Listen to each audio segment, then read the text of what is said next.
Hello, is it visible? Yes, Not yes, to yes. me. Okay.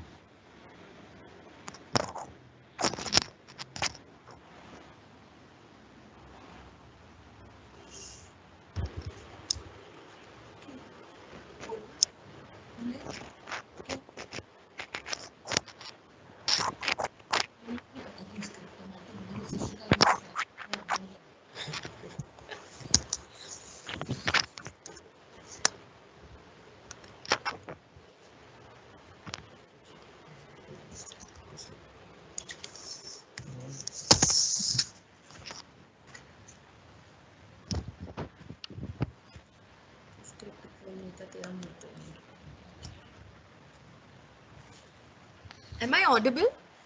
Yes, yes, you're audible. Okay. Is this Priyanka? Shall we start? Yes, we can start. Yeah. So, welcome everyone. Thank you for joining us for today's webinar. My name is Priyanka Sharma, and on behalf of Aposage Pharma Consultancy, I'm here to host the final webinar under the campaign Decoding Pharma, a knowledge-based webinar series. Today we are presenting World of Regulatory Affairs Learn from Professionals, which is to be presented by Ms. Sayali Gupte and Mr. Rahul Sawant. Just before we get started, I would like to inform you if you have any questions during the presentation, please type them all in the question box or in the query box. We will discuss after the end of the presentation. Now, without further delay, let me introduce you today's webinar's first speaker, Ms. Sayali Gupte.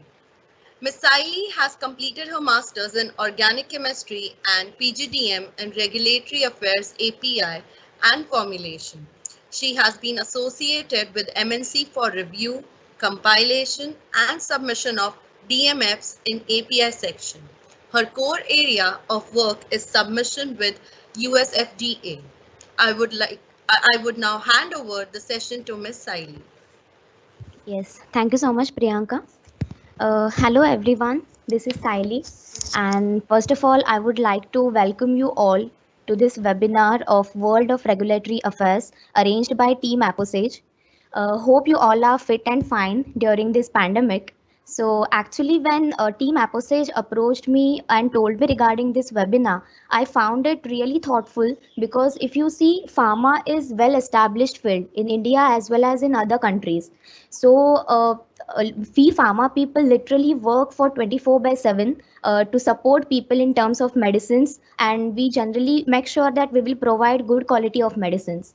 So you can say pharma people may stop working or will have less work even when people will not take crocin, and definitely that will not happen. So we need to be there to support you all. So this is really great idea to bring all pharma professionals on one platform to share their experience, to share their expertise in their field. So definitely it will induce an importance of pharma to you. And if you're a student, then definitely such webinars will help you to guide how industry work, how different departments in pharma work. So before getting into actual topic, Priyanka has already introduced me, but I'll just briefly introduce myself.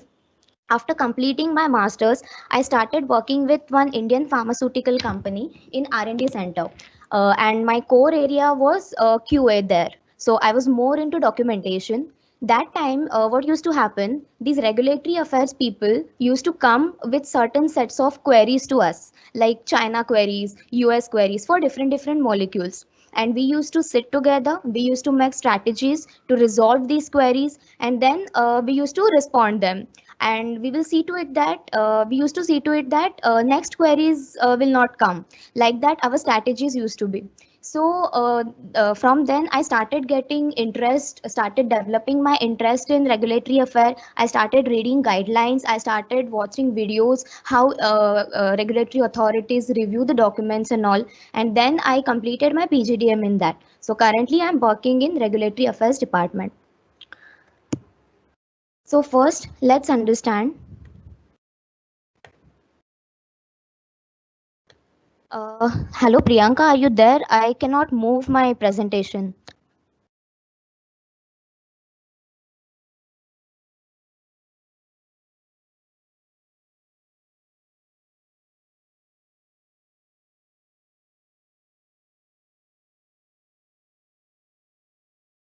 think there is some issue. Priyanka, are you there? I cannot move my slides.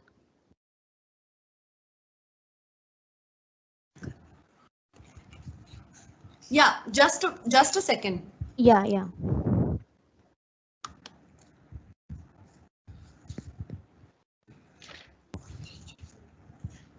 Now please check. Yeah. Not yet. Okay.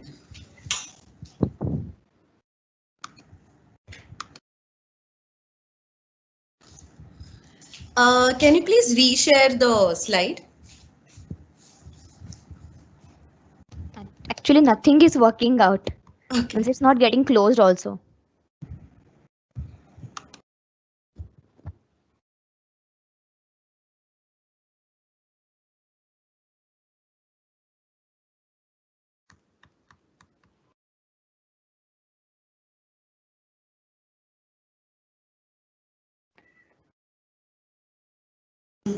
There's a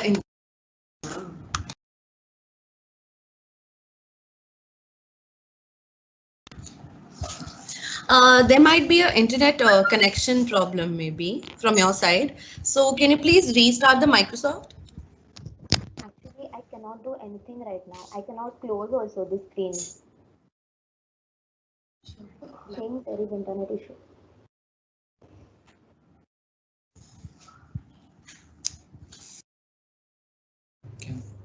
Yeah, wait. I think now it's moving.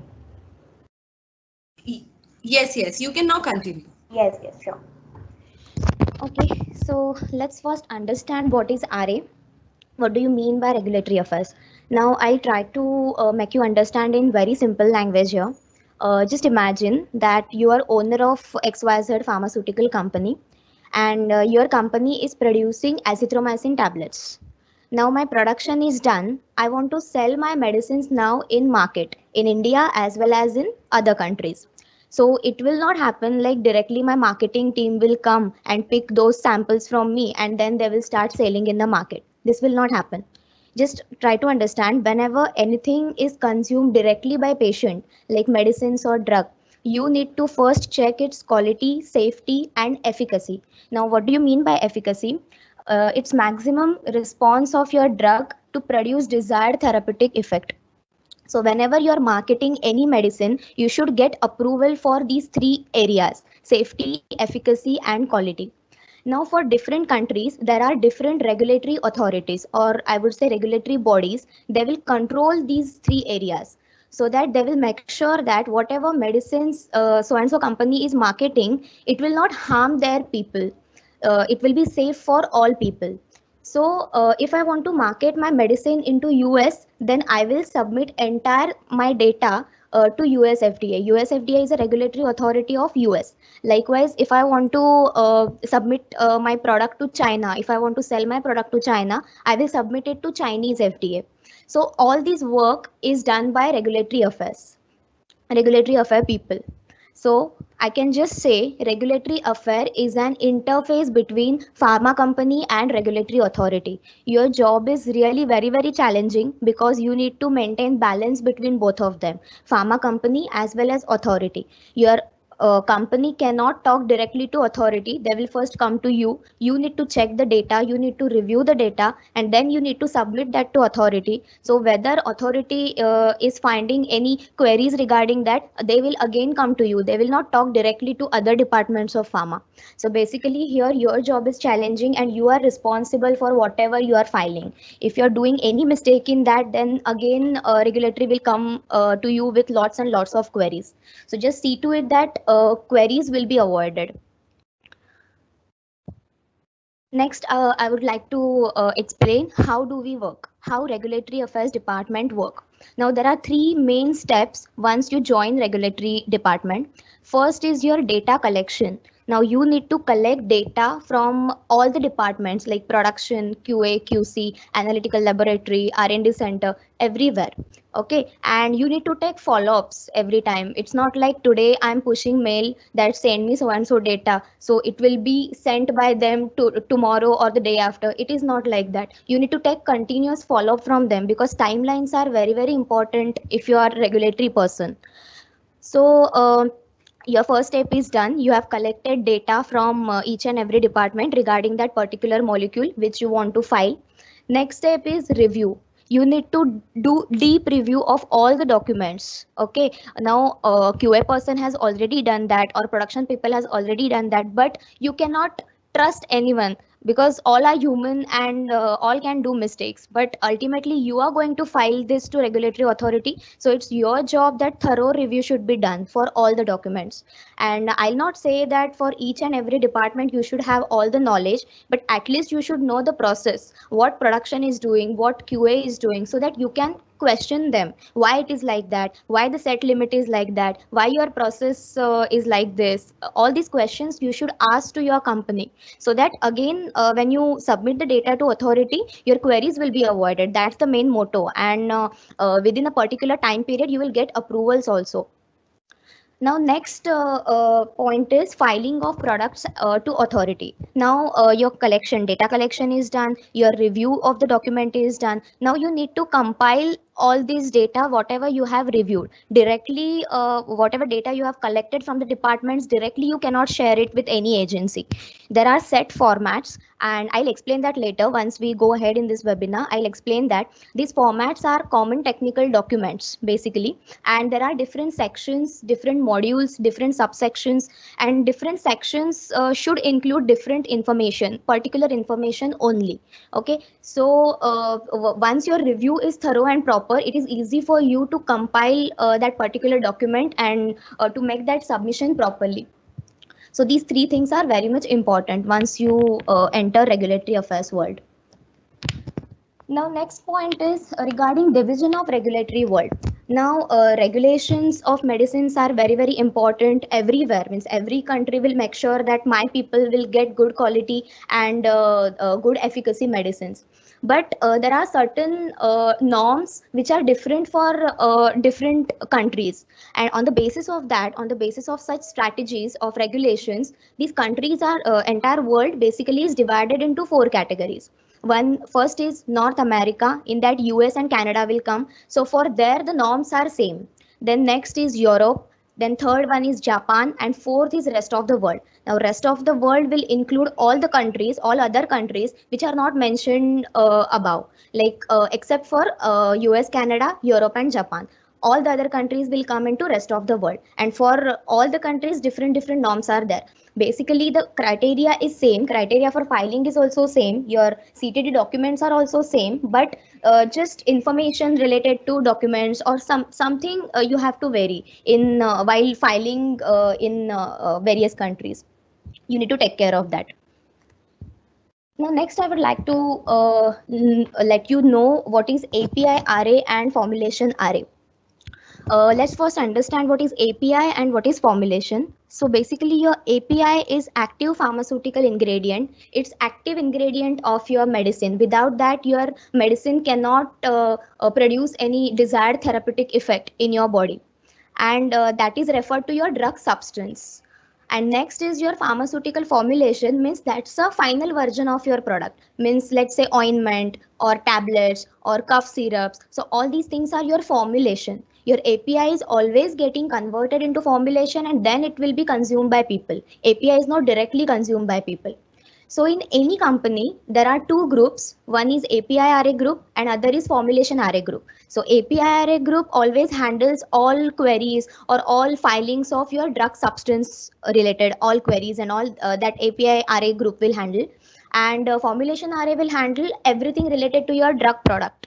So in every company, the two groups are there, and I'm associated with API RA group. So I generally file drug substance molecules.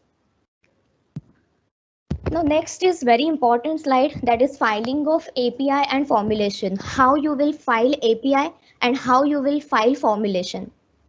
Now when I'm filing drug substance molecule, the filing is called as DMF, that is drug master file, or ASMF, that is active substance master file. Now this DMF term is specifically used in US market. They generally call this filing as DMF, and in other countries mostly they call it as ASMF. When I'm filing my formulation, then there are different terms, NDA, ANDA, ANDS and MAA. Now, you must be aware of what is innovator and what is generic. So, innovator is basically the first one to invent any new molecule and file that particular molecule. So, whenever any filing, any formulation filing is done by innovator, that is called as NDA, that is new drug application. And when innovator is filing any molecule, it will claim patent on that, and once the patent is expired, your generic company will jump into the market. So when formulation is filed by generic company, it is called as ANDA, that is abbreviated new drug application. So these NDA and ANDA terms are specifically used in US, and sorry, whenever the formulation is filed in Canada, it is called as ANDS, that is abbreviated new drug submission. And in other countries, if you want to file your formulation, it is called as MAA. So basically, it's marketing authorization application. So the terms are different everywhere, but the strategies are slightly, they will vary. Means basically the strategy is same, but slightly they will vary according to their country's norms. So here I want to make one thing clear. Your DMF will not be reviewed alone. Your DMF will be referred by your formulation application. So suppose I'm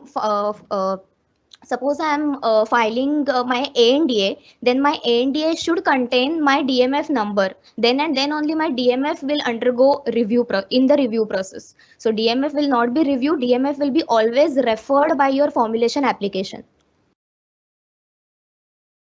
Okay, now next is your filing strategy of USFDA. Now, why I have selected USFDA? Because generally USFDA norms are much more stringent than other countries. So if your company has already got an approval from USFDA, then it is easier for you to file your products in other countries. Okay, because already you have completed those stringent norms, already your limits and everything are stringent. So for other to fulfill requirements of other countries, it's easier for your company. Now there are 5 modules in your CTD section. CTD is your common technical document in which you are going to compile your data. Okay, now before some years, we used to send paper copies to agency. That time the softwares and all, they were not there, so we used to send our submissions through paper copy. So that time it was only CTD, that is common technical document, but now your company will provide you different softwares, and through those softwares only you need to provide your data. So basically it's electronic submission, so eCTD.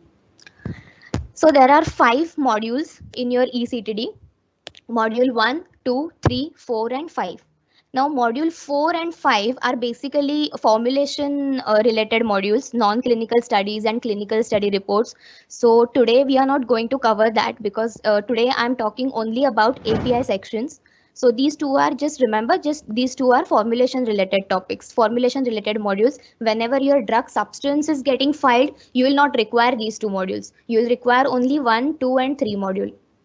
So basically module 1 is that contains your administrative information, means you need to provide your company's address, then contact person in your company, then manufacturing site at which you are manufacturing your API. So everything related to administrative work that you will provide in module 1. And just I want to let you know that for USFDA, one rule is there. You need to appoint, means your company needs to appoint one US agent who sits in the US office, and in this module 1 you need to provide his data as well, like his name, his designation, then his email address, his contact details, everything about US agent you need to mention here. Now the role of US agent is basically, we don't share direct data to USFDA. We share data to US agent, and US agent will share it further with the FDA. Now module 2 is your quality overall summary. Now I'll first explain you module 3, because once that is understood, then module 2 is very easy to be understood. So module 3 is your chemistry manufacturing control, CMC. This is very important part of your filing, because whatever data you have collected till date from different departments of your company, you're going to compile that in this module 3. So module 3 is very important in filing, regulatory filing. Now there are different sections and subsections, and particular information is only should go to that particular section. So first section is 32S1 general information. Now why it is 32S? Because I'm talking about API. I'm talking about drug substance. When it comes to drug product, it will be 32P1 like that. Okay. And drug product sections are altogether different because they need to compile their section as well as our drug substance section. So it's altogether different topic. Formulation is altogether different topic. Now here we'll see now 32S1, that is general information. In that 1.1 is nomenclature. It is a bit clear from the heading itself. You need to provide IUPAC and common name of your drug substance in this section. Next is your 1.2, that is structure. You need to provide structure of your API, chemical structure of your API in this section. 1.3 is general information. In that you will provide information related to melting point. All properties you will discuss over here: melting point, pH, then isomerism, polymorphism, solubility study. And nowadays agency is asking lots of questions regarding polymorphism, so just see to it that detailed information you will provide to agency regarding polymorphism. Lots of queries, we also generally face lots of queries related to polymorphism these days. Now these entire data is provided by R&D people. You need to take follow from them to compile these particular sections. Now next section is your 32S2 manufacturer. In that 32S2.1 manufacturer. Now in this case again you need to provide address of your company's head office, then manufacturing site's address along with the contact person's information, like who is head of your department, his contact person, his designation, then email address, fax details. And manufacturing site also the same. There is one site contact person for manufacturing site, so his details you should provide in this section 2.1. And just before going into next section, I would suggest you that if you are thinking to join regulatory, or if you're already working with regulatory, so definitely all these sections should flow through your blood, because in day-to-day life you will require these sections and information related to that. So just let's go to next section now. Next is 32S 2.2. It's basically description of manufacturing process and process control. Now you need to provide stage-wise manufacturing process, how your API is going to be produced. So that entire manufacturing process you need to be discussed over here. And for USFDA, your BPRs are very much important. BPRs are batch production records, because we need to prove that whatever write-up I am giving for my manufacturing process, I should prove to agency that I have already executed that at my manufacturing plant. So your BPR should have all these information. Your production people will provide you that entire data, BPRs of all the stages of your API. So that you need to provide in section 2.2. Next is your section 2.3, that is control of material. Now in that you will provide specification, test procedures, certificate of analysis of raw materials used. Now there are different raw materials you will use while producing your API, such as let's say hydrogen gas, then dimethylamine, some solvents are there, some raw materials are there. So that entire data you should provide in section 2.3. Now those who don't know about specification and COA, I just make clear it in a brief way. Specification document basically contains list of the test along with appropriate acceptance criteria. Now different tests are there, like UV, then IR, then solubility, water content, and then against that certain limits are set. Like for water content, let's say not more than 5%, not more than 4%. Such limits are set in a numerical value. And all these limits are set, or all these tests are set on the basis of experimental data provided by your R&D people. So basically this R&D and ADL, these people are responsible to set these specifications and test procedure. Now in test procedure, whatever tests which are mentioned in the specification, they are how to do those particular tests, that is discussed in your test procedure. And certificate of analysis means now my specification is ready. Now I'll select batches, like let's say 3 batches, and then I'll analyze those batches against that specification so that I'll have set of results with me, and all these results are mentioned in that particular document. That is your certificate of analysis. Okay, and just see to it that your results, whatever results you are getting, those are complying with the specification. Means my water content limit is 4%, and whenever I'm analyzing my batch, I'm getting it 6%, then definitely it is out of specification. You cannot consider that. Okay. So after that, again in section 2.3, you will provide details of your starting material. Now your starting material is the one from where your API is getting manufactured. Okay. So the details regarding starting material, what is the starting material, then route of synthesis of that starting material, from which vendor you are procuring your starting material. So details of those vendors, everything has to be provided in section 2.3. And again, agency will ask a lot of questions regarding starting materials as well. Next section is 2.4, that is control of critical steps and intermediates. Basically, there are certain critical steps in your manufacturing process, and if you don't follow the instructions properly, definitely it will lead to say rise in any impurity, or you can say the yield will be low if you don't follow instructions for those critical steps. So these steps and all, everything is given in your batch production record, because it is easier for operating persons also to handle the operations. So everything is there in your BPR. You just need to extract that and make a tabular format, and then you need to incorporate that in this section, in section 2.4. Also, along with that, you will provide specification and COAs of intermediates used or intermediates produced. Sometimes use intermediate from outside. Sometimes your intermediates are getting formed in your manufacturing process. So all the specifications and COAs of intermediates will be provided in this section, section 2.4. Your next section is 2.5, that is process validation or evaluation.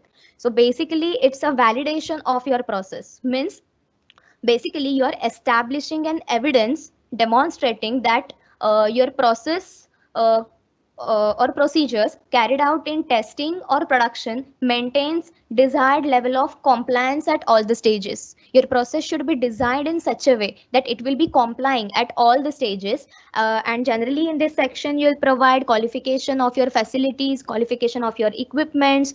So the purpose is basically your inputs can be varied, but your output should be high and constant from your process. That's why your process needs to be validated. So this process validation report, again, you will get from your manufacturing site. You need to review that and you need to incorporate that in this section, section 2.5.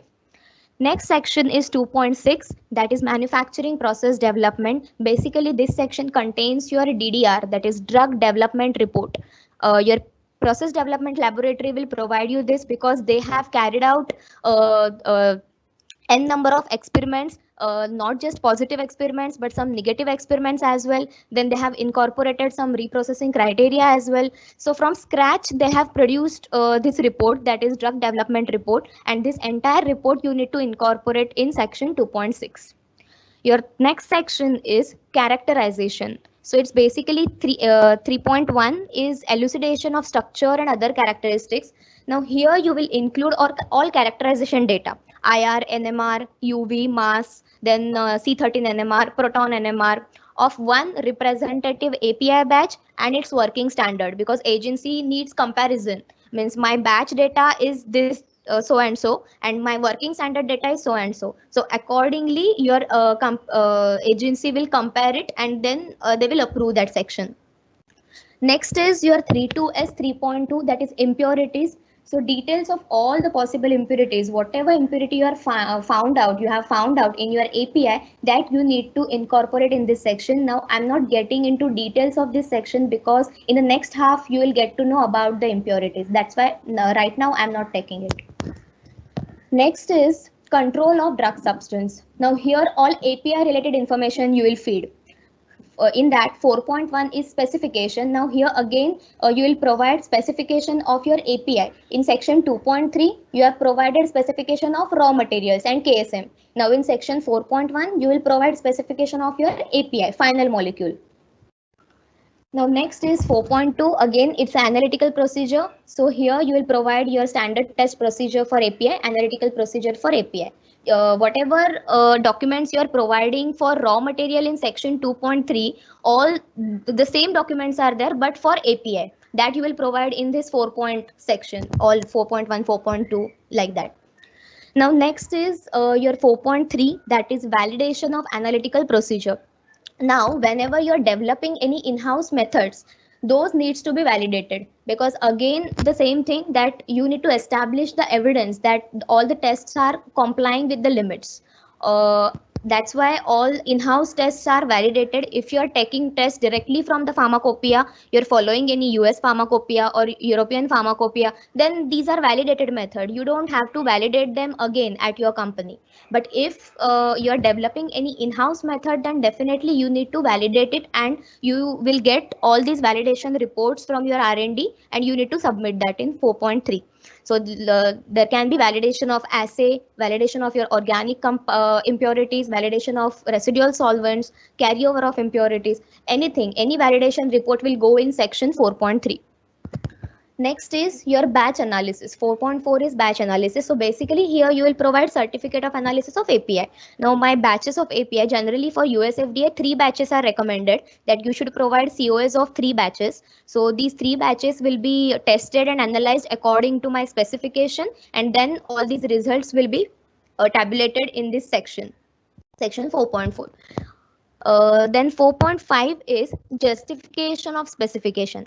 Now whenever R&D sets any limit in your specification section, that is 4.1 section, each and every test has to be justified. Why the limit of water content is 4%, why the limit of your solubility is so and so. So all these tests has to be justified. Why the limits are like this has to be justified, and this you will discuss with your R&D, will discuss with your manufacturing site, and then you will prepare this document. You will compile those particular data in this document. Next is your 3.2 S.5, that is reference standard or material. Now here you will provide certificate of analysis and characterization data of your reference standard, whatever reference standard you are using. Sometimes you are procuring it from outside. So COA and characterization data of your reference standard will go into this section. Also, in your API specification, there are certain identified impurities. The limits means impurities and their limits. They are mentioned in your API specification. Only for those impurities, you need to provide COA and characterization. Again, your R&D will help you in that to get out this characterization and COA data.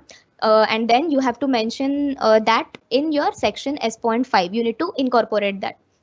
Next section is section S.6, that is container closure system. Now whenever your API is ready to dispatch, it has to be packed properly in the packaging materials, like silica gel can be there, then LDP, that is polythene bags can be there, or secondary packing in that drums, HDP drums can be there. So all the specification, test procedure and COAs of packing materials should be incorporated in section S.6. Again, your manufacturing site will help you in that.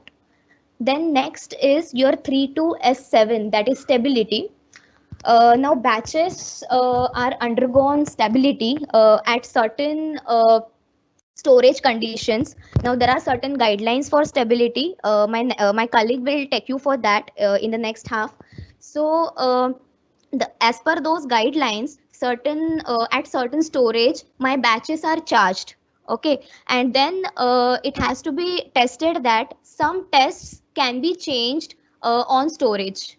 Let's say my test water content is one of the tests, and whenever I'm storing that particular API on, let's say, 25 degrees Celsius temperature, it can happen that water content limit can be changed, or there can be rise in any impurity. So these tests are called as stability indicating test, because they are getting changed whenever you are storing that particular molecule. They are getting changed. That's why they're called as stability indicating test. Now all these stability indicating tests are mentioned in your section 7.1, that is stability specification and test procedure. Now next is your 7.2, that is post approval stability protocol and stability commitment. So basically your stability protocol defines different test parameters that would be used for evaluation of stability samples. So there are different stability time points mentioned, or different storage conditions mentioned in your protocol. And stability commitment means basically whenever you are filing any molecule for the first time, you need to propose retest period of that particular molecule. Okay, you need to propose it. And sometimes it happens that not sometimes, actually always it happens that you cannot complete your stability data to that particular retest period before filing. So when my available stability data of the batches do not cover my retest period at the time of approval, then the commitment should be made to continue that stability studies further. And in the subsequent submissions we have to provide that stability studies. So suppose my retest period is 24 months, and at the time of approval I don't have that 24 months data in my hand, I will provide a commitment that I will continue the stability study further, and till retest period I will provide you entire stability data. Okay. And next is your 7.3, that is stability data. So basically these are your stability testing reports. Means batches are charged on specific storage conditions, and they are taken out at specific time points. Let's say after 3 months the samples are taken out, after 6 months the samples are taken out, and then they are tested according to your stability specification, that is 7.1. And whatever results is just like COS. Okay. So whatever results you are getting, then you need to tabulate that result in the stability reports. And all these reports again you will get that from your manufacturing side. So you need to check properly that anything is not out of specification in that, because ultimately in 7.3 section you need to make one conclusion statement like we have checked stability at so and so time points and results are found satisfactory. This is your conclusion statement that you need to incorporate in your section 7.3. Now I just want to make one thing clear over here. I'll just go back for some time. Your sections 32S1, then section 32S3, section 32S4, 5, 6, and 7. All these are coming under open part category. Open part sections means whenever your customer is asking regarding sections, you will need to provide these open part sections. This section 32S2 manufacturer, this contains confidential information regarding your manufacturing process and all, or your whatever KSM you have used, all these things. These are all confidential information. You should not share this information with your customer. This is closed part information. This section should directly submit to the agency and not to any customer. Okay, so just make sure that 32S2 is your closed part and all the other sections are your open part section. So guys, I think that's it for me today.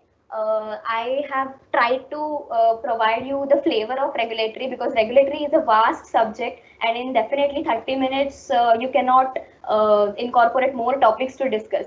So, but definitely if we arrange some more webinars, then definitely we can take more topics to discuss for you. But I hope you have understood it, and slowly you will start getting interest in regulatory affairs. So thank you so much.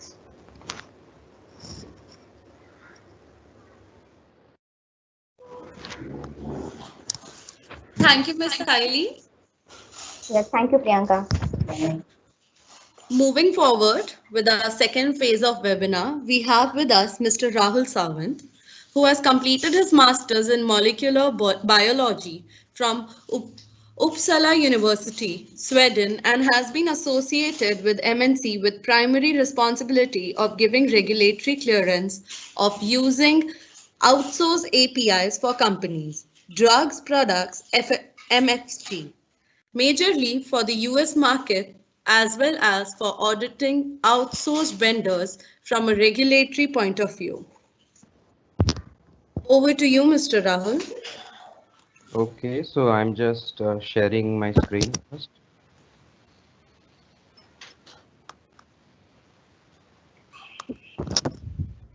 Okay, so are you able to see the screen now? Priyanka, is my screen visible? Yeah, it is visible. Okay, okay. Thank you very much, Priyanka, for my introduction, and thank you very much, Sally, for such a good explanation and creating platform for my further discussion. So let me introduce me myself in brief details much more. So once I completed my BPharm, I was looking for a job like every graduate student or postgraduate student looks, and I entered into this field accidentally because I was giving one interview at one place in one pharma company, and there from my interviewing colleague I came to know that there is one field called as regulatory affairs, because when I passed out in 2007 we were not knowing anything about regulatory affairs from our college or from our education. So I applied to that job and I even got selected.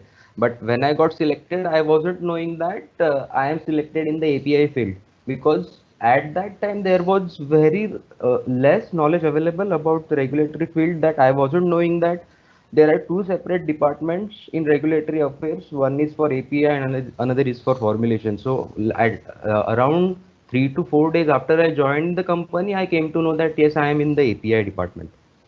So we were not having good knowledge about what is happening in the industry at that time. But today's education scenario may be little bit more advanced, and you people may be getting some good knowledge about what is happening in the industry. So let's move towards our topics. Uh, so now Saili has explained you what are the different sections in the DMF, but let's again discuss some in basic information about DMF. So what is DMF? So DMF contains all the information which is related to that particular drug substance or API, starting from its general properties, its manufacturing, its characterization, its specification, its packaging, its storage, and its stability. But what is the need of filing the DMF? So if you look for the need of filing the DMF, DMF is filed to protect the information or the confidential information of the manufacturer who is manufacturing it. So like explained by Saili, there are some sections in the DMF which are called open part of DMF, and there are some sections in the DMF which are called closed part of DMF. So section 2 is closed part of DMF, and that contains the information of the manufacturing of the API, which is very much confidential and which cannot be shared directly to any customer of that company. And that information is shared through restricted part to the regulatory agency. So that is the basic purpose of DMF.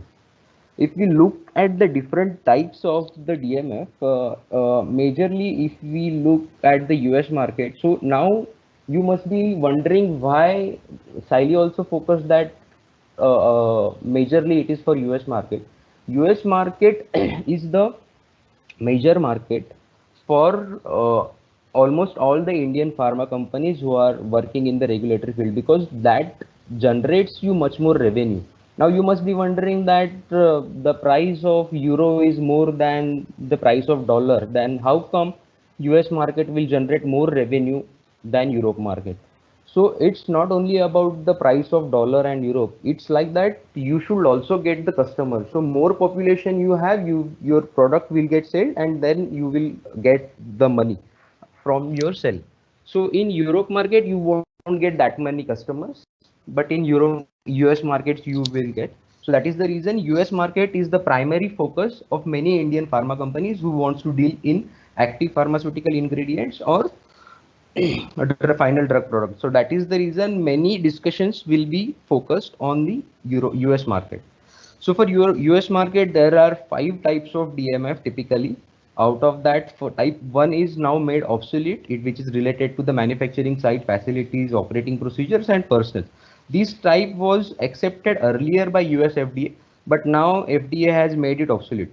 So it doesn't mean that FDA don't want to have this information now. It's just that FDA has discontinued to accept this DMF, but this information is covered in other sections of dossier, which contains all 5 modules, and this information will be captured there.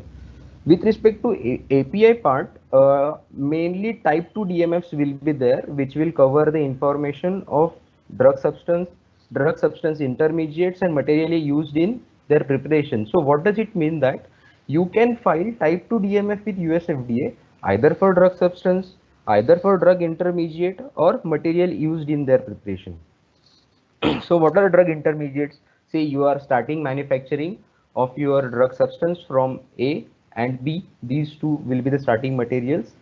Let's say C and D will be the intermediates which will form in the manufacturing process, and E will be your final API. So it can happen that you may file the DMF from starting from A or B, or you can file the DMF separately for let's say if C is your intermediate, so you can file one DMF for A and B to C, or you can file a single DMF for A to B, forming C, then forming D and forming E. So that is the reason there can be DMF for drug substance, separate DMF for intermediate, and separate DMF for the material which is used in their preparation. Type 3 are the packaging material related DMFs. Type 4 is for the excipients, colorants, flavorants which are used in the drug product manufacturing. And type 5 is accepted reference information by FDA. This is related to the US market. If we come to Europe market has two different types of DMFs. One is called ASMF and another is called CEPDMF. CEPDMF, like so let's go in bit detail for this. So when you must be knowing the pharmacopoeia. So whenever any drug substance molecule name appears in European pharmacopoeia, then you can file for the CEP application. CEP is nothing but Certificate of European Pharmacopoeia. This is the full form of CEP, or alternatively it is also called as the Certificate of Suitability. Certificate of Suitability to the monograph which is published in the European Pharmacopoeia. So again, let me briefly tell you about it, that CEP is Certificate of European Pharmacopoeia, or alternatively it is also called as Certificate of Suitability. If any molecule is not there in the EP monograph, then you will not be able to file the CEP DMF. If this is the case, then you will need to file the active substance master file. Active substance master file, it is also called as European drug master file. This can be filed individually in every European country, and CEP is filed to the centralized authority, that is EDQM in Europe. With respect to I have not mentioned it here. For Canada also there are different types of, like there are 4 different types of DMFs, from which type 1 in Canada is for API. Like for US market it was type 2, but for Canada it is type 1. If we go to WHO market, WHO also has 2 programs for pre-qualification programs. So WHO mentions the pre-qualification list of APIs, and if an API comes in that list, then you will be able to file the WHO pre-qualification program certificate application. Otherwise, you will have to file the active pharmaceutical ingredient master file procedure, that is called as APIMF procedure.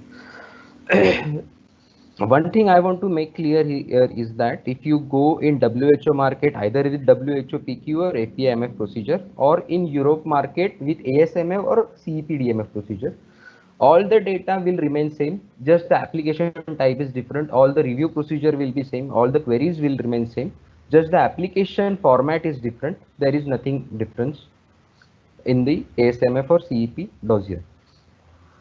For the remaining queries, it will be single type of DMF, that is drug master file. There is no any separate categorization in it. And for formulation, it will be called as dossier, which covers all the modules from 1 to 5 as explained by Sayali. We will go to the next topic.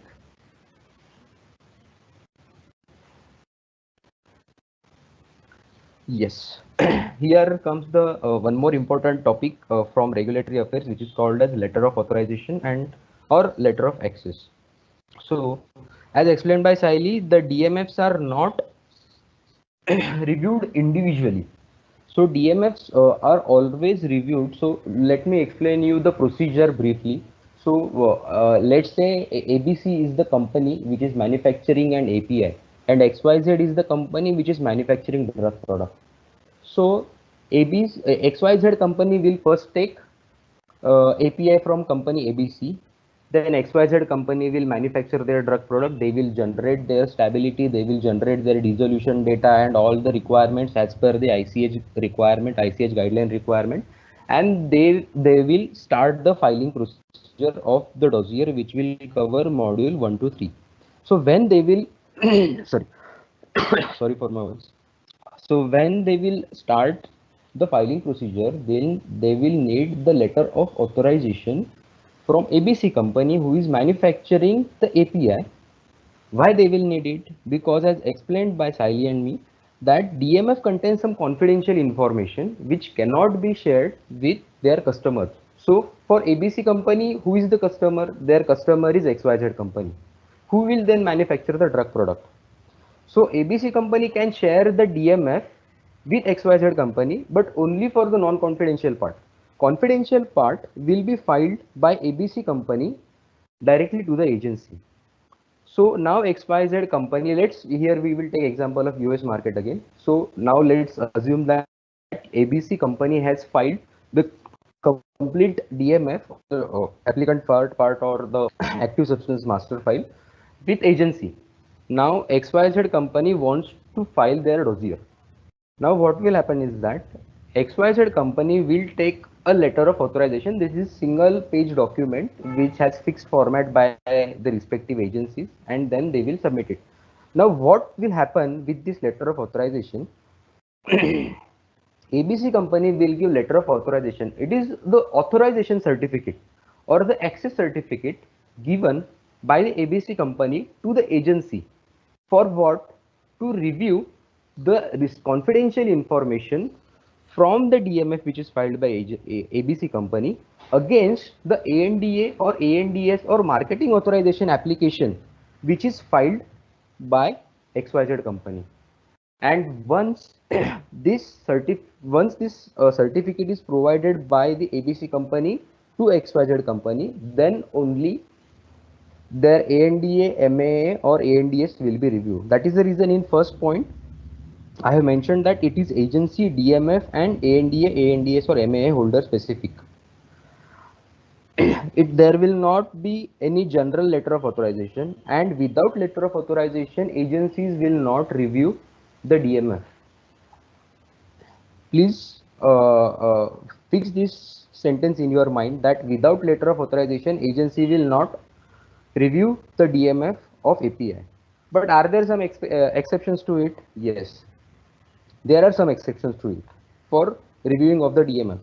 So if you are filing CP or if you are filing WHO PQ, then in that cases CP is filed with EDQM and WHO PQ is filed with WHO agency, and in those cases the agency will review the CP certificate as well as the CP application as well as WHO application, and then they will issue the applicant, that is the API manufacturer, CP certificate or WHO PQ certificate based on the application type, and that certificate will ensure that all the information of drug substance is already reviewed by agency. And when such certificate is available, and when the ABC company, let's say if ABC company has this certificate and they provide it to XYZ company, so when they will provide it to XYZ company, these two certificates will have one LOA box. So like when ANDA or ANDS applications or MA applications, when there is need to print the format on the company's letterhead, and then company will need to sign the LOA. Instead of that, the CP or WHO will help, CP certificate or WHO PQ certificate will help the ABC company not to again type all the information on the letterhead, but instead of that they will just fill the box which is present in that certificate, and that will contain the information which is related to the MA applicant. And then when MA applicant or the generic application holder will submit their application to the agency, then the agency will review again the DMF against the formulation part. Okay, I have explained LOA now. Let's go to another topic which is very important topic, that is impurities and their types. So if you look at all the important points for the active pharmaceutical ingredient, almost 70% weightage is given to the impurities. And why it is so? What are impurities basically? So if you are bringing, let's say, rice from the market, and you will find some stones, you may find some stones in the rice or in the dal which you bring. Those stones or those some small particles, black particles, whatever it is, are nothing but impurities. So for active pharmaceutical ingredient, in very simple terms, impurity is nothing but everything else apart from your API. Let it be in the physical form or let it be in the chemical form. What does it mean by physical form? If you open a bag of say any active ingredient, let's say metformin, hydrochloride, and it is a white powder, but if you see some black particles, then it is impurity, which is in the physical form. What is chemical form impurity? If metformin contains some chemicals which are not metformin, chemical particles which are not metformin, then it will be called as chemical impurity. So if we look at the types, two different types of impurity, basically basic types are process and degradation. So what are process impurities and what are degradation impurities? Process impurities are the impurities which will form in the manufacturing process. Like I said, that if ABC is the company which is manufacturing any API, and if they are mixing in starting materials A and B, there will be solvents, there will be catalyst, there will be reagents which will be added to the manufacturing process, then intermediate C will form, then intermediate D will form, and then final API E will form. So in that process, you are adding the starting materials, you are adding the excipients, you are sorry, excipients, but you are adding the reagents, you are adding the solvents, you are adding the catalyst, and there will be intermediates which will be formed in the process. So all these, if these are carrying over to the final API, ideally these should not present in your final API, but if these are present in your final API, then these are called as process impurities. And second type, basic type, is degradation impurities. So let's say my API is formed, but that API E is not stable. Let's say when I am storing this API E, today I have started my storage and today is day 0, but let's say after 90 days, if I analyze the sample and if I find something which is not present earlier when the API was formed, what does it mean? That this something which has occurred or which has formed after the API has been manufactured. So why it has formed? It has formed because the API molecule has degraded little bit. So that is the reason this impurity has been formed. And such impurities which are formed during the storage of the API is called as degradation impurity. So can there be any impurity which can be processed and which can be degradation? Yes.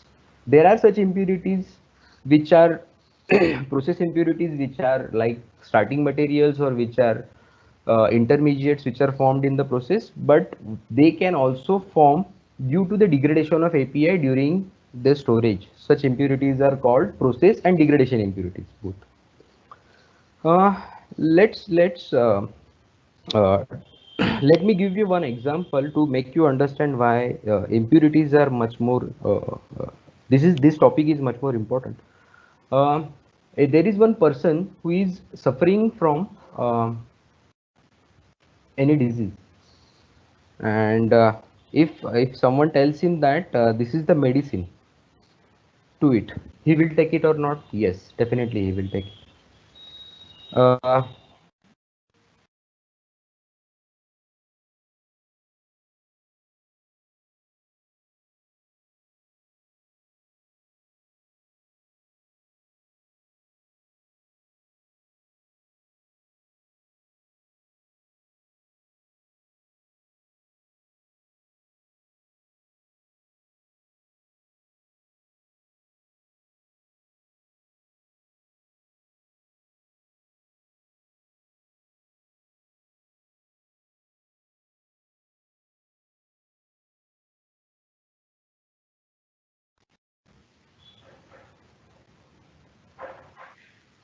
Bro, is anything wrong? Rahul?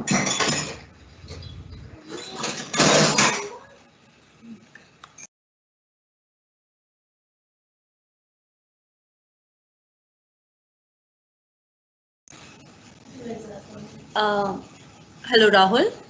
Am I audible?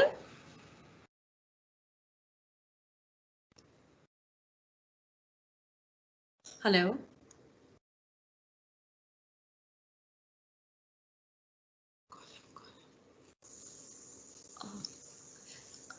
Guys, please wait. Sorry for the inconvenience. Just please wait for a minute.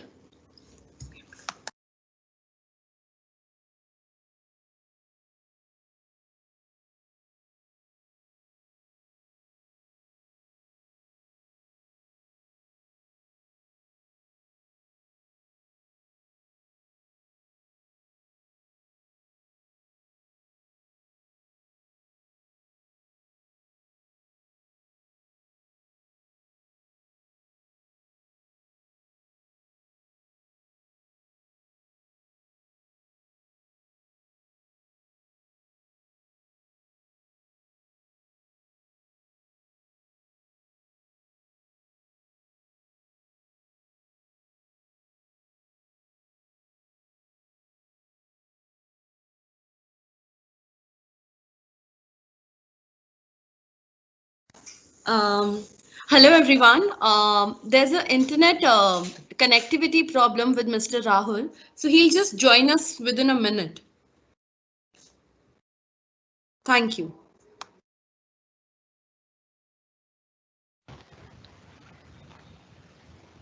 Hello, Priya, am I audible now? Hello. Yeah, you are audible. You can Okay, continue. I Just please got share the some problem with screen. my internet, so I logged off. Yeah, no problem.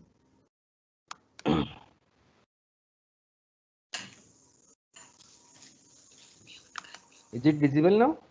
Yeah, it is visible. Okay.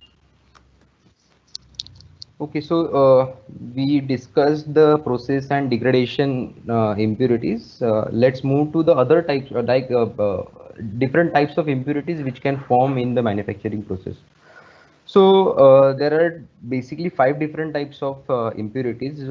First is organic impurities. So organic impurities are the impurities which has organic structure, like the starting materials or the intermediates which are used, which are formed in the manufacturing process. Those will be or the byproducts of the manufacturing process, as well as different impurities which can form in the manufacturing process. Like if you are mixing A with B, and if your final product should be E, then it is not compulsory that 100% A and B will get converted to E.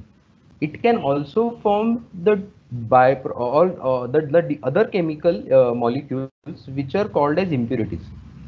uh, these are formed due to the chemical properties of those molecules, and those will be called as organic impurities. Next is inorganic impurities. Inorganic impurities will be the reagents which you used in the manufacturing process, like sodium hydroxides.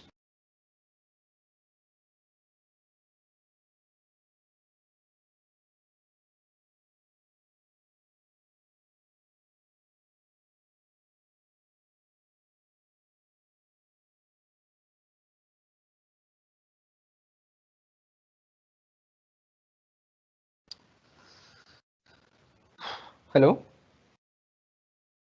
uh, Priyanka, am I audible? I again got some problem with my internet. Yeah, you are audible. That's Okay, okay. You can continue. okay. So the inorganic impurities will be those impurities which will be the reagents which are used in the manufacturing process and which will not have the organic structure. Those will be called as the inorganic impurities. There will be residual solvents impurities which will be like methanol, ethanol, toluene, DMS, so which will be used in the manufacturing process to aid the manufacturing process, and if those are carrying over to the final API, then those will be called as the residual solvents. Next type is the elemental impurities. Elemental impurities are like the metal catalyst which you use, like palladium carbon, which is used for the hydrogenation reaction. Such elemental catalyst which aid the manufacturing process, which fasten the manufacturing process. But if these are carrying over to the final API, then it will be classified as elemental impurities. And next is genotoxic impurities or mutagenic impurities. Those impurities which will form in the manufacturing process which can cause you cancer. Those impurities will be called as the genotoxic impurities. So I have very briefly discussed the types of impurities, but there can be one seminar approximately around 45 minutes on the each topic, and this we can discuss further if this can be part of further discussion of advanced level. Okay, we will go to another topic, which is specification, test procedure, and pharmacopoeias. So here we will discuss what are these points and how these are interrelated or correlated with each other. So Sayali has already explained you that specifications will contain all the properties of that molecule. Which properties? I have enlisted them under attributes. So let's say if you are taking let me try to simplify it a little bit more for you. So if you are buying a mobile phone, you will definitely look for how much is the screen, what is the camera pixel or resolution, as well as you will also look for its internal storage, what are different its screen resolution, if it has Gorilla Glass or not. So those are the specifications of that mobile. Similarly, for each and every molecule that is active pharmaceutical ingredient, there will be specifications, and basically these will be the specifications which are enlisted here. Like first, it should have a description and solubility. Then it should have some identification, so it should pass in the description and solubility, it should pass in the identification. If there are known polymorphic forms are very much critical for the formulation point of view. Like the different polymorphic form can alter the behavior or alter the performance of your final drug product. So that is the reason when there are known polymorphic forms of any API, controlling the unwanted forms or conversion of one form to another form is very much important. So that is the reason having polymorphic form control in the specification is also much more important. Then you will have control for inorganic impurities. Then you will have either loss on drying, or instead of loss on drying, you can also control the water content. So what criteria will decide if you will be controlling the loss on drying or water content depends on your manufacturing process as well as the property of molecule. Uh, say if you are using water as the solvent in your manufacturing process, then you will have water control in your manufacturing process. Or if your molecule is say hygroscopic, then you should control water. Or if your molecule tends to hold or tends to absorb the molecule water, then you will have water as the specification attribute in your specification. Otherwise it can be loss on drying. Then it will be the next will be the control for counter ion. So what is counter ion? Say I am having a molecule which is in the salt form. Let's say metformin hydrochloride. So metformin hydrochloride is the salt. Hydrochloride is the salt of metformin. Theoretically, when I will say metformin hydrochloride, theoretically it should be one molecule of metformin bounding to the one molecule of hydrochloric acid. But practically it should also be like that. It is observed in some molecules, mainly in the complex APIs, that such proportion is not always 1:1. It can be like 1.1 is to 0.9, 1.15 is to 0.85. And that is the reason agency has started insisting the control for counter ion in the specification, and it should match to the theoretical calculation of that counter ion. So that is the reason counter ion is very much important, because the counter ion can also interfere with the basic properties of drug product performance as well as during their formulation. Next is control for organic impurities, which we discussed what are organic impurities. Next is control for residual solvent, which also we discussed what are the residual solvents. If there are genotoxic impurities which can form in the process, yes, the control for genotoxic impurities will also be required. If there are elemental impurities which can form in the manufacturing process or which are present in the manufacturing process and which can carry over to the final API, then control of elemental impurities will also be required. And finally is assay. Assay is nothing but how much of 100% your drug substance is actually having. That is called as the assay. And these are the basic attributes which generally any molecule or any drug substance should have. And you know the pharmacopoeias, like you must have heard about the United States pharmacopoeia, EP pharmacopoeia, BP pharmacopoeia, that is British pharmacopoeia, Japanese pharmacopoeia, international pharmacopoeia, Indian pharmacopoeia, Chinese pharmacopoeia. So how these specifications and test procedures are correlated to the pharmacopoeias. So when I have a molecule, let's first understand what are pharmacopoeias. Pharmacopoeias are nothing but your minimum standard which your molecule should have. If there is any molecule which is there or which is listed in that pharmacopoeia, say USP is there. If I want to file in the US market, then I must follow USP. If I want to file any drug substance or any drug product in the European pharmacopoeia, then I should follow the EP monograph. Similarly for JP, BP, EP, IP, CP. So let's understand how these are correlated. If I want to file a molecule in the US market and that molecule is there in the USP monograph, then I should follow minimum the specifications as well as the test procedures which are given in that pharmacopoeia. I can have the additional specifications for my drug substance, but I cannot simply neglect including or remove any specification which from my drug substance specification from my DMF, which is enlisted in the USP. This is the basic requirement for filing any molecule, and similarly for all other pharmacopoeias. But what if any molecule is not there in any pharmacopoeia? Let's say if I want to, one thing want to clear here is that if I want to file a molecule in US, but that molecule is not there in the USP, but it is listed in EP monograph, I will not be able to file my molecule in US market with EP claim, because this is the compulsion from agencies that if you are claiming it as USP, then it should be present in the USP. You cannot claim US DMF with EP claim. Instead of that, you can adopt the specification and test procedure from Europe market, but you have to claim your API, which is called as the in-house specification, and it is the standard practice for all the other regulatory agencies as well as all the have you ever thought like why some molecules are not there in pharmacopoeia and why only some molecules are there?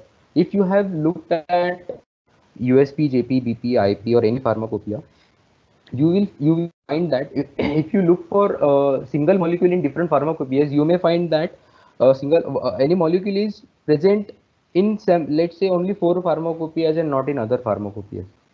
Why is it that? So if let's say if molecule is X molecule is not there in the USP, who can file this molecule in USP? Any pharma company who is manufacturing this API can file this API in USP. They will have to provide all the manufacturing process to the USP. They will have to provide all the specifications and all the test procedures to USP. USP will evaluate it. USP will then publish the monograph as draft for other companies to comment on it. If it is acceptable by all the pharma companies or majority of the pharma companies, then only it will be published in the pharmacopoeia. Okay,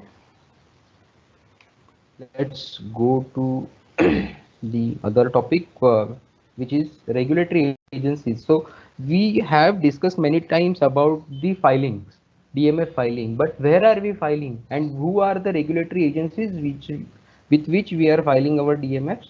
I have enlisted them here. So for US, it is United States Pharmacopoeia. For Europe, it is EDQM, which is only for CEP or COS, that is Certificate of European Pharmacopoeia, or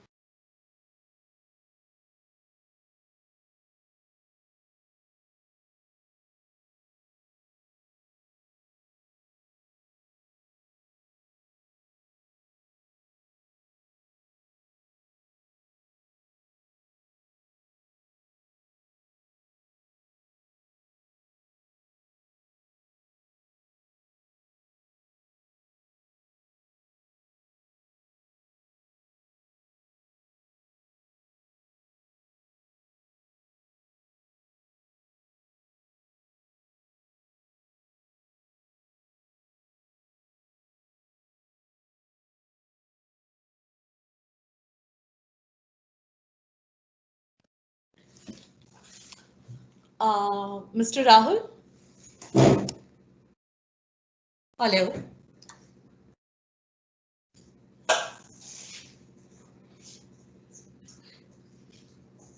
Okay, so maybe he might be having a connection problem, so just wait for a minute. He'll again rejoin us.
So guys, actually we are not able to connect Mr. Rahul because he has a connectivity problem.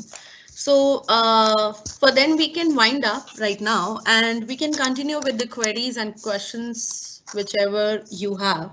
So you can drop out in the query box. So Miss Saili, are you available?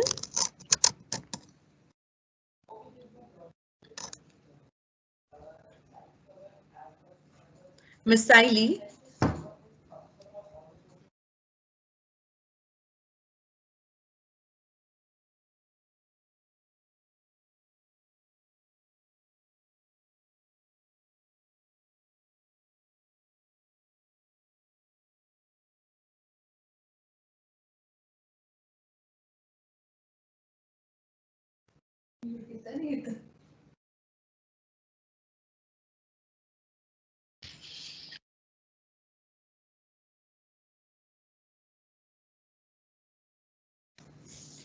Miss Saili,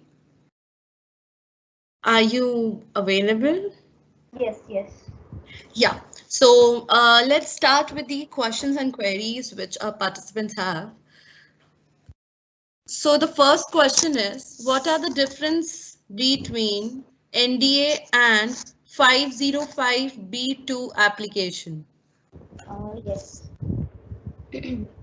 Basically, your ANDA is altogether new application, that is new drug application which your innovator is filing.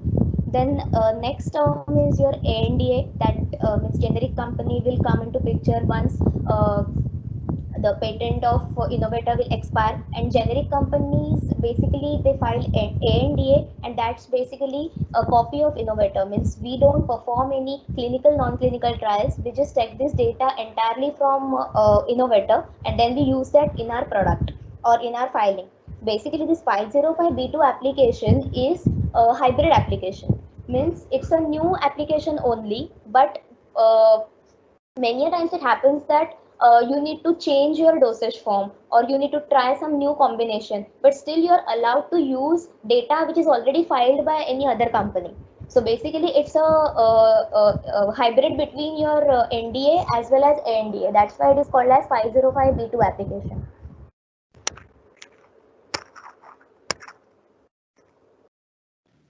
So the next question is, can you describe in brief about Hatch-Waxman Act?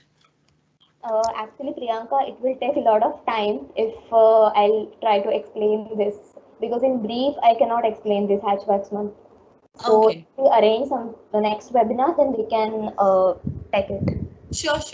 Actually, I have pointed out the questions which I can easily take right now because we don't have that Okay. much time. Okay, so next question is, how long does the pharmaceutical development process take after entering the NDA, that is new drug application stage? Basically, your pharmaceutical development work starts 1 or 2 years before only. Once you decide to file any application. So suppose in 2021 I am filing any application, my work should start, my strategy should start from 2019 only. So once I file my molecule, I file my work to agency, then if the entire filing is totally complete, then within 6 to 10 months I should get approval. I can expect that. My company can expect that. But if it is not adequate, if agency will find some queries in that, they will send you different letters. They will address such queries to different letters, and once everything is sorted out, then and then only you can get the approval. So it depends basically on you, how you answer queries and how you respond that particular query, so that next queries will not be welcome for you.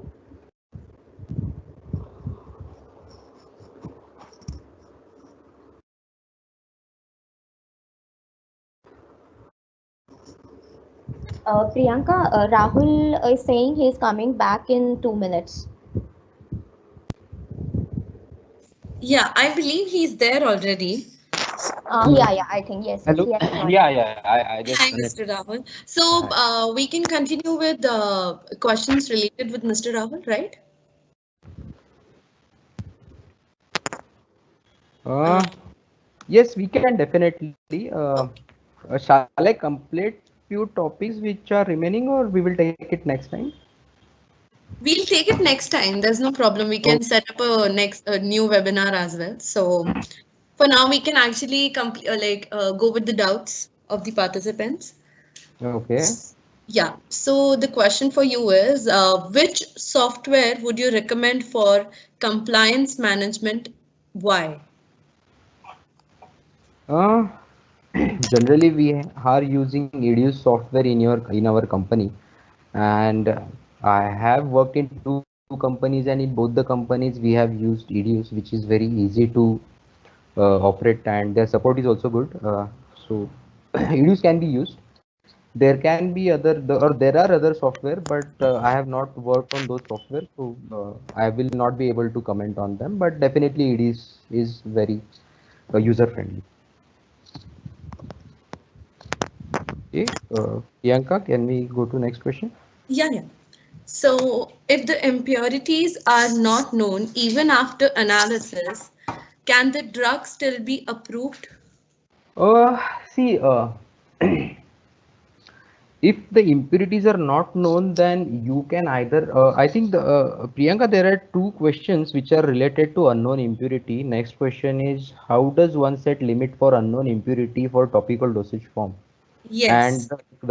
these two questions are related to, I will answer both the questions together. Yeah, yeah, sure. See, for unknown impurities, so when we say about the organic impurities has total three sections. One is known impurities, another is unknown impurities, and next is total impurities. So if you have impurity which you are not able to identify, then it should be covered under the unknown impurities with the limits defined in the ICH guideline for unknown impurities. If the impurity is exceeding the limits for unknown impurities, then you should make every attempt to identify this impurity, without which agencies will not provide you the approval. Without identifying the impurities and the unknown impurity, and if the levels of this impurity are above unknown impurity limits which are defined in the ICH guideline, then agency will not provide you the approval. Let it be topical dosage form, let it be oral dosage form, let it be injectable dosage form. There is no any separate limit which is set for known impurity, or there is no any difference in the guideline depending on the type of dosage form for the impurity limits. The guideline is same for every dosage form, but you have to meet the criteria defined for total impurities, unknown impurities, and known impurities.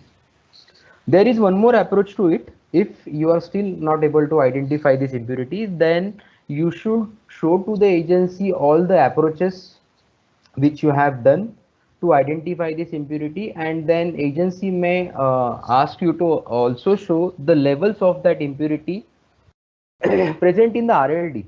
Because see, your drug product, generic drug product, should mimic exactly what the RLD is doing. RLD is nothing but which has done the bioavailability, which has done the bioequivalence studies, and we know the benefits as well as harms of the generic or the RLD dosage form. So if that impurity is present at or below the levels which are observed in the RLD, then there are chances that agency will consider that. Agency will also consider your efforts which you have taken to identify that impurity, and if agency agrees that you have done sufficient efforts, then agency may provide you the approval. I hope that I have answered your question satisfactorily. Uh, Okay. So the last question is, can you give examples for counter ions? Yes, examples for counter ions can be the chloride counter ion, which is formed or which is present in the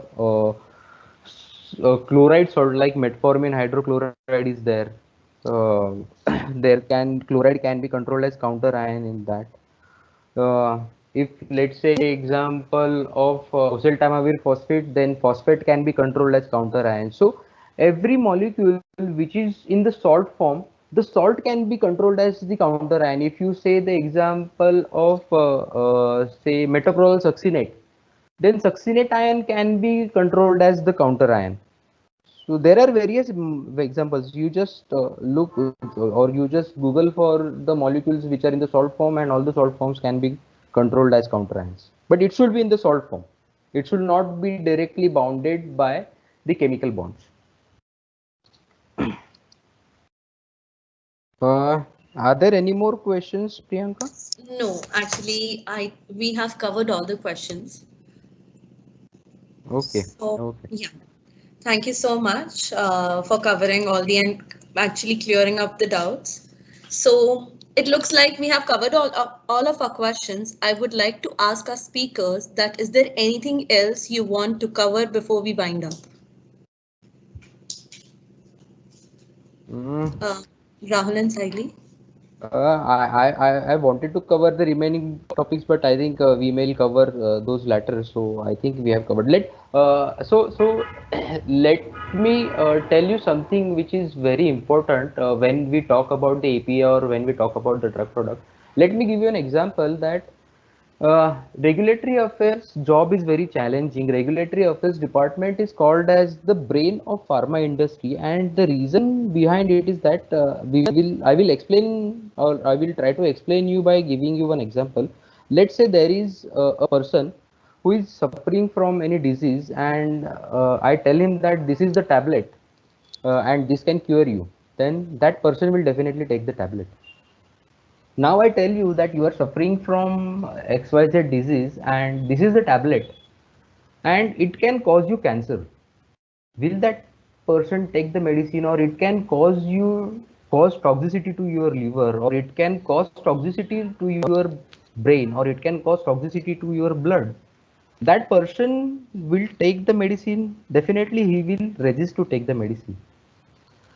Let's assume third condition, that if a person is suffering from a disease and I tell him that this is the only medicine which can cure you, but it can also cause you some harm. But if you take the medicine, there are chances that you can get recovered. Then definitely that person will think about taking the medicine. But who decides that if there are impurities in the drug product, and if there are, say, organic impurities, if there are solvents, if there are genotoxic impurities, if there are elemental impurities, if those are present, then till what level these are acceptable? See, impurities are not avoidable. You cannot manufacture an API which is 100% pure. So impurities are going to be there in your final API. But ICH guidelines has set some limits above which the impurities should not be present, below which the impurities can be present. And who decides if the filing can be done with the particular levels? Regulatory affairs, it is the department which decides. That is the reason for approval of any drug product, regulatory affairs is the main department who takes the decision with respect to impurity levels, with respect to the dissolution results, with respect to the stability results, and every related topic which is very critical with respect to the drug product approval. This point I wanted to clear, Priyanka.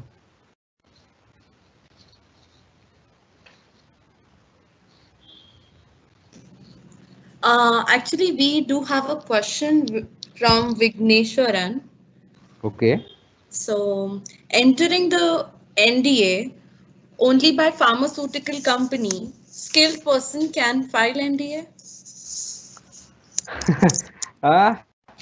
See, to file the NDA, you will require many things. Like, filing NDA is not a simple job. It takes at least 7 to 8 years work to file an NDA. If you have all the resources, then skilled person can also file the NDA. There is no problem. Generally, this setup is not available everywhere apart from the pharmaceutical industries. That is the reason the pharmaceutical companies will file the NDA. If you have all the setup, if you have all the data, you can file it.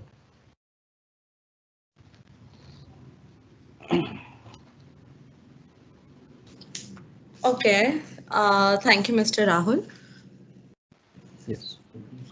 So, actually, it looks like we have covered all the questions. Yes. And Oh, Priyanka and everyone, sorry for my internet connection. So it was weird today. And No, I no, got that's okay. It multi. happens. We actually will cover up the rest of the topics you wanted to um, in the next webinar. So, so let's wind up. And thank you, Miss Saili and Mr. Rahul, and thank you for everyone for attending today's webinar. If you have any other questions, please contact us through the details provided by on the screen. Once you leave today's webinar, you will receive a survey cum feedback form on the presentation, and we would appreciate if you would complete that and provide your feedback. We have also posted the form link in the QA box. Make sure you fill them in order to receive an e-certificate. You will also receive a follow-up email within 24 to 48 hours with your e-certificates and the link for YouTube channel with the video of today's webinar. Before we wrap up, I would like to make an announcement addressing that we are going to start gamification in the form of quizzes with various prizes and offers and blogging based on recent advances in pharma and drug discovery. Also, we will be posting job opportunities on our social media and hold career guidance sessions in the month of December. Do share us your requirements on our mail and follow us on our social media platforms. On behalf of Aposage and our presentation and our presenters, thank you for joining us today and have a great day ahead. Thank you, Priyanka. Thank you, Priyanka.